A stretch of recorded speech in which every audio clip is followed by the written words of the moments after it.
Hello, and welcome back to the Look Into It podcast. I'm your host, Renee.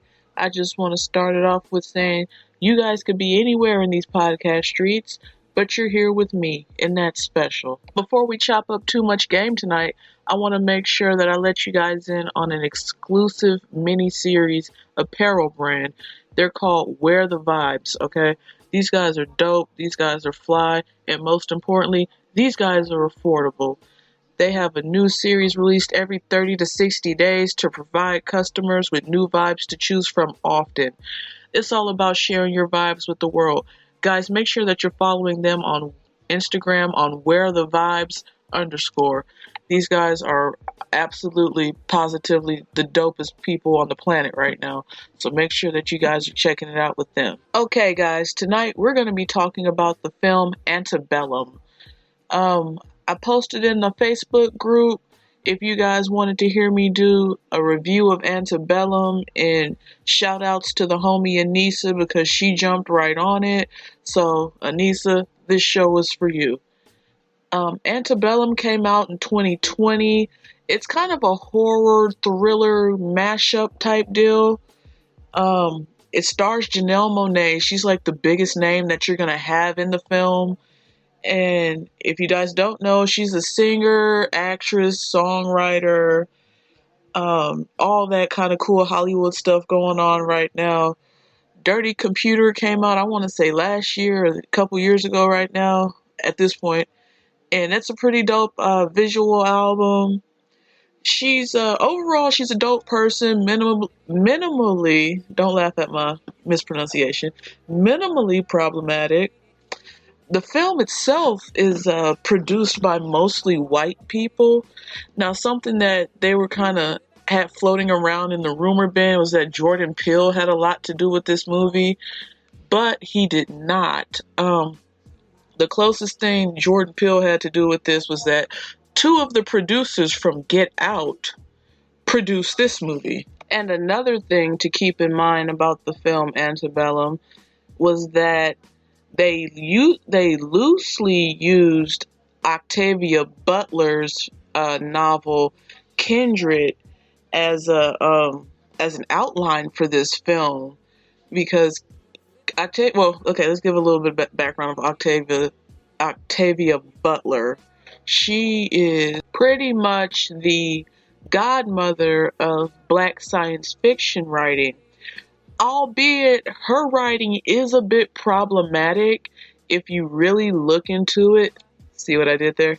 But her writing is a bit problematic because it's so much futuristic plantation fiction. It's a bunch of 12 Years a Space Slave, futuristic bedwench type action going on, like forbidden love between white men and black women, and it's just, in my eyes, it's a bit cringeworthy. I'm just gonna put it out there. In my eyes, a lot of Octavia Butler's work is a bit cringeworthy. Y'all can look her up and take from it as you will, but for me, it's a no, dog. Now, the film opens up with a little white girl skipping, and she's skipping in the field in front of the big house, and her mother is descending the stairs outside looking like she just got done throwing a mandingo party. And you see a female slave kind of laying across the back of a horse, and she's being led somewhere. And then you see some other slaves. They're prepping a tent, look like, like a wedding tent or something, like for the reception if you're having it outdoors or something like that. And then you're seeing a high-ranking Confederate official, and maybe like a captain or something like that. And he's probably got like what would be a first sergeant or something like that around him, and they're chasing down another female slave who's running towards her freedom, and her husband is trying to cause a distraction and start fighting with the two white men, the military Confederate officer and non-commissioned officer or sergeant take that intersectionalities and divest Twitter for saying that the black man does not love the black woman or that he has never done anything for the black woman. He was giving in the process of going to give his life so that his black woman could be free, but that's a story for another day. So what happens is they subdue the black man and shoot the black woman. Now let's just unpack that for a second. When black men and black women, all we had was each other, we fought, we lived, and we died for each other so that the next generation could live.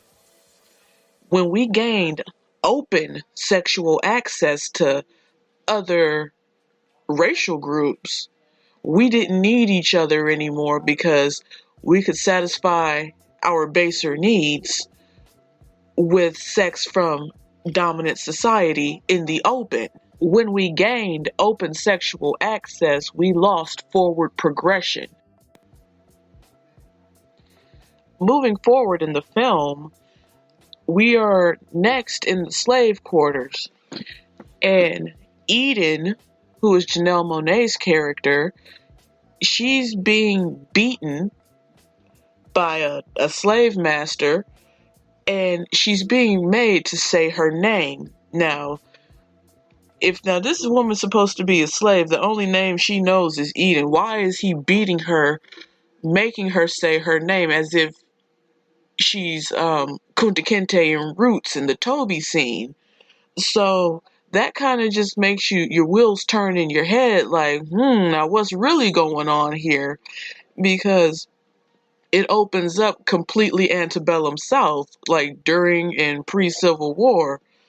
And let's just take a minute to talk about how the white supremacists just love to rename they niggas.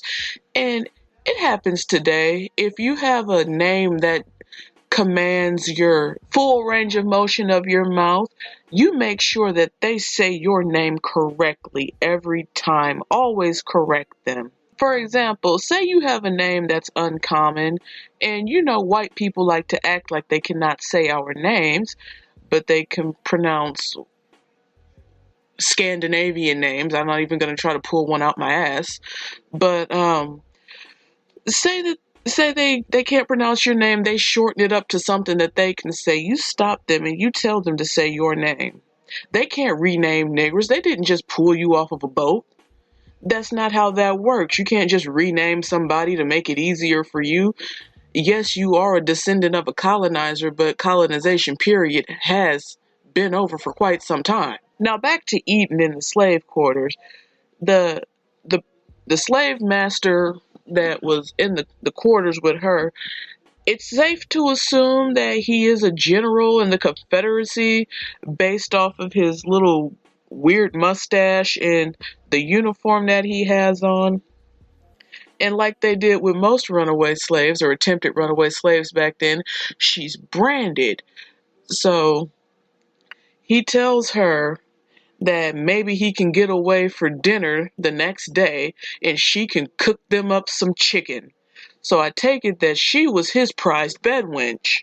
Fast forward about 2 minutes into the film, we realize that she was the one who was planning the escape, but with her position of being the general Confederate dude's prized wench, her punishment was not death, it was branding, which was just as shameful. Because for him to brand her, that means that she just lost value, because if he ever got to a point where he had to sell her, with her skin being marred like that, that let other plantation owners know that she was a dangerous nigger. So the film progresses, and about a month later, she has a male overseer slave that was also known, those male overseer slaves were also called one-eyed Charlies because they had one eye on the black people and one eye looking up to the white person. So they had the name of One-Eyed Charlie. But the One-Eyed Charlie that was on the plantation with her, because keep in mind, not only was she the prize bed wench, she was also the female overseer. He goes to her cabin to let her know that it's time for them to try to run again. And she's like, no. But the thing that you need to know about her and her cabin is like she's taking these really, really weird steps. It's like she's like pathing out a way or something like that. She's taking these very strange steps throughout her cabin. And she gets called out because they're bringing in new slaves into the plantation. Now, the Confederate captain that I spoke of earlier, who shot the slave in the first 180 seconds of the film, he's letting the new slaves that they're bringing in know that they're on what's called a reformatory plantation. But the actual historic term for that would be a seasoning plantation. Now that's where they brought the unruly slaves, male or female, there to be broken, more specifically, buck broken. And what it means to buck break, and that was a term that they used for males and females, but the emphasis was on males. They would break you by raping you publicly and humiliating you sexually. And the French were very notorious for that. The French people who were in the Caribbean and had their plantations were extremely notorious for being rapists and just nasty individuals towards their slaves. Now, one of the slaves that is fresh off of the paddy wagon recognizes Eden somehow. She's this mulatto slave, and she wants Eden's help, and she's telling Eden that she's pregnant and that they need to run because she cannot bring her child into the world on this plantation, which is understandable. I can sympathize with her for that. But when Eden tells her that, hey man, it's not time to go yet because see, they're still on us too hard right now. You have to pick your moment carefully. The mixed chick, she was ready to jump the gun, but she doesn't know that the gun is loaded. So they get into this big whole argument, and Eden eventually has to literally push her out of her cabin because she's making the block too hot. That night, you see this really eerie scene of soldiers marching back to the plantation from what we can only assume is battle, and they're chanting blood and soil. Shout out to Charlottesville. And they're also chanting faith and revolt. Shout out to Trump's America. Now, understand this. During the reign of Donald Trump, I can't call it a presidency because he ran it like he was Adolf Hitler. And the phrase blood and soil and faith and revolt, unite the right, don't tread on me, all stems from the Civil War. That was all battle cries that were used by the Confederates. What is a Confederate? That is a treasonous bastard who was willing to go to war with the country he claims he loves to make sure that the niggas don't get more than what he got. Now, while all these young Confederate dumbass privates are sitting and enjoying their dinner, the general comes and he gives this big speech about how they're descendants of the gods. And didn't we talk about that last week about how the white supremacists feel that they have godly bloodlines and that they can shift into mythological creatures? I'm telling you guys, I study this. I'm not just pulling it out of my ass. I'm giving you information that can help you. Now, after the general finishes his speech, he lets it be known that the sapphires, what is a sapphire? That is nothing but a sexually mature black woman. That's a term that the white supremacists used. He lets the soldier boys know that they're available to them and to use them to fulfill their every desire. What you think that means? And so you have these two privates, and one of them, he's kind of teasing them because he said that the mulatto slave that we mentioned earlier that was pregnant and went to Eden's cabin and everything, he called her over and said that his friend thinks that she's pretty and that he wants to talk to her, and the dude that he was trying to talk for, he was all kind of stuttering and bashful. And then the captain, or the one who shot the sister in the beginning, he's the one who comes and tells the slave woman to make herself available and that she was dismissed for the night. And so after the dinner, the little stuttering white boy who you think is so sweet, quote unquote, and that's what the mulatto slave told him. How did he get so sweet? And she knew he wasn't like the rest. And then he spazzes out and he beats her ass. What's up, Chad Wheeler? That is when bed wenching goes wrong, because where that slave messed up as she thought that she could out hustle the ultimate hustler.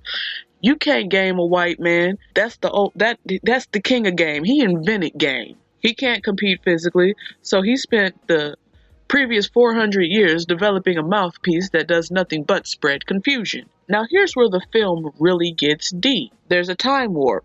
We learn that Eden actually is not her name, which was foreshadowed in the beginning when he was beating her ass, talking about say your name with some conviction. Be proud of your name. We learned that her name is actually Dr. Veronica Henley. She's a sociologist, a wife, and a mother who was recently on a Fox-style news channel where she made an old white man look dumb. And Lord have mercy, if you ever make a white man look dumb, watch out. Now, while her husband is cooking breakfast for their daughter, and that was just like Black Love highlight of the movie, but while her husband was cooking breakfast for her and her daughter, she was having a Skype meeting with some kind of, I don't know what this white woman was supposed to be, but she was this ultra southern white woman with a horrible accent, the kind that just makes you go, sweet Jesus, shut the hell up. But she made a really slick remark. That's what she was doing, just like real backhanded compliments.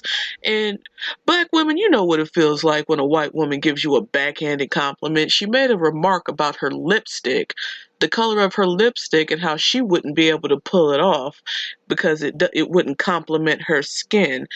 And to that, in my mind, that was a Dr. Frances Cress Welsing moment. For those who don't know, Dr. Frances Cress Welsing gave us the phenomenal writing. It's a book called The ISIS Papers, The Keys to the Colors. And if you have not read it, or if you have not heard of it, please grab that book, because it changed my life. That book single-handedly changed my life and my outlook of the world. It's by Dr. Frances Cress Welsing, and it's called The ISIS Papers, The Keys to the Colors. And to me, that was a Welsing moment, because she explains to us in this book how white people are so obsessed with color. It's why they tattoo themselves. They're obsessed with putting color on their skin. It can get a little deeper than that. Well, it does get a lot deeper than that. But just for the sake of the show, I'm just really dumbing it down. And she also said the trademark white supremacist go-to backhanded compliment, "You're so articulate," like black people didn't invent language while they were in the caves going unga bunga. At any rate, Dr. Henley is at a conference to speak about her new book, and the hotel room that she's staying in is the Jefferson Suite, and your guys' assignment is to look up why it is so disgusting for a black woman to be staying in the Thomas Jefferson Suite.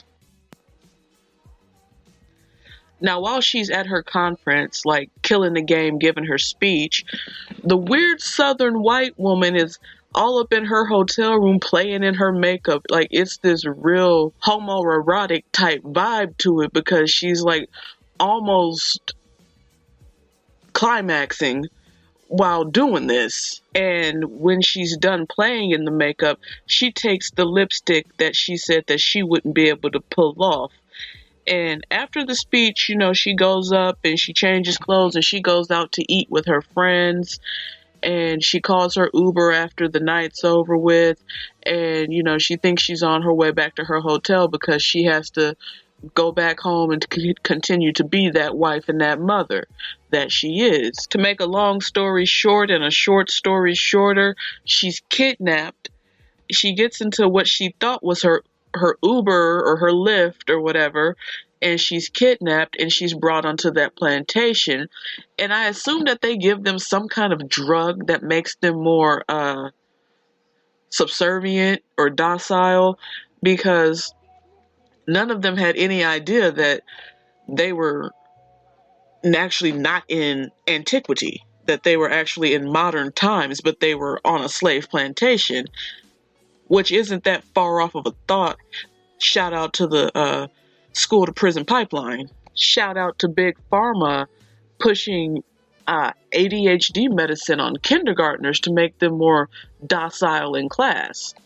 Now, after a night of being repeatedly raped, she's woken up by the sound of a cell phone, and she can hear that general talking about how he's so sick of seeing her picture all over the TV and how they parade that little nigger child, her daughter, around talking about how much she misses her mother.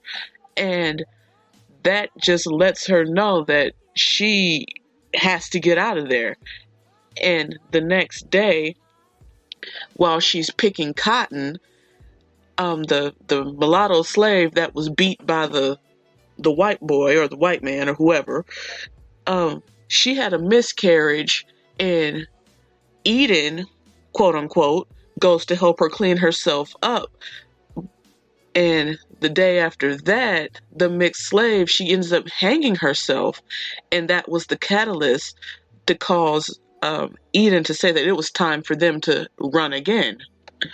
Now that we're approaching the climax of the film, it's starting to move really fast, and you have to pay a lot of attention because it's getting crazy, okay?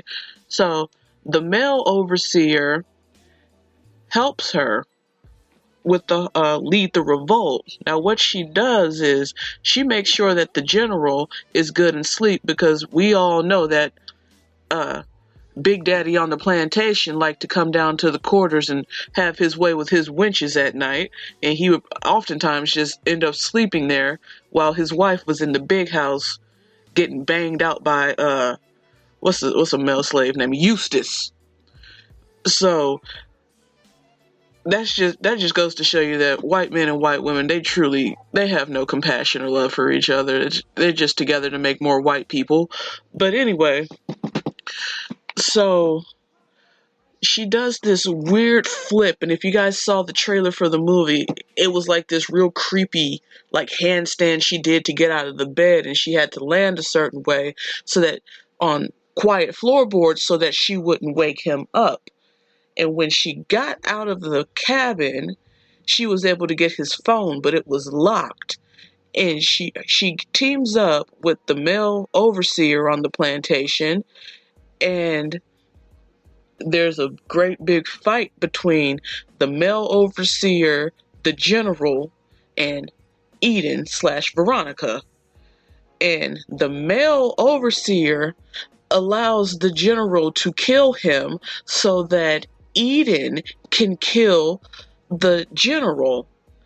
Now, that's another example of a black man sacrificing himself for the greater good of a black woman twice in one movie. That really stuck out to me. And what she did after she killed the general, she put on his coat. Now let's look into this. In Native American culture, and not only Native American culture, you can find this in Europe as well, but they did it nasty with cannibalism and all that stuff. But in Native American culture, if you killed an animal, you would take its pelt and you would put it over you because you thought that gave you the strength of that animal. Let's take this to Greco-Roman culture. Daniel the Lionheart. What he did, he killed the lion, he ate the heart, and he took the pelt and he made it over him as his armor. That became his identity because they felt that if you killed something, you would gain its power. So after killing the general and putting on the coat, she gained the power of the general. Now after she gets the general's coat, understand this, their Olympus is falling because everything is pretty much on fire at this point. And she jumps on the general's horse and she heads to the woods. She's out, okay? And something happens. The white woman who kidnapped her, we learn that that is the general's daughter. So the general's daughter is wearing this like weird petticoat and she's chasing her through the woods, shooting at her with like a musket. And she's going on this big monologue about how it's the woman's job to clean up after the man's mess, and how she told her father that Eden wasn't worth it because she would be too much trouble. She was too high profile. So she's going off on this big, huge monologue, and they end up getting off horseback, both of them, and they're having a fist fight.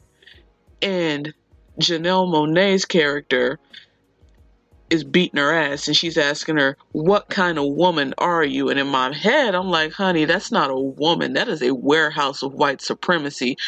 Every one of those eggs that she got in her body is supposed to be a foot soldier to step on you. But Janelle Monáe, she gets the upper hand in the fight, and she knocks her out, and she gets a rope, and she ties it around her neck, and she's dragging her. Kind of like how those white supremacists did in the 90s to our brother James Byrd. They dragged him behind a pickup truck until he was dead.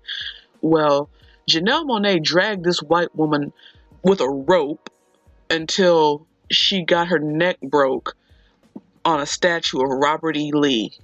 And if that isn't poetic justice, I have no idea what is. And even after the white woman breaks her neck, Janelle Monáe keeps going. She sees daylight. She's riding that horse, and she ends up in a live battle reenactment of a Civil War battle, and she keeps going past that. Like, she's bloody, she's wielding an axe, like, it's real raw. Okay, they're like, this is like real raw scenery. And she ends up like going out of the reenactment part. And mind you that this woman was in Washington, D.C. The conference was in somewhere up north, maybe Vermont, Massachusetts, maybe even Philadelphia, somewhere like that. But she ended up on a reenactment battleground in Louisiana. Tell me that isn't crazy. And that's it. That's the film, basically. There's a few shots of, like, people taking bulldozers and, you know, destroying the sign that says this is the reenactment battleground and everything like that. But it's so open-ended in the end. We don't know what happens. Are the white supremacists punished? Probably not. Because harm done to black people is just a casualty of war. And if I have learned anything in my life, it's this. What is the purpose of a monument to white supremacy if the system itself is working? There were a couple themes in the movie I wanted to touch on. It was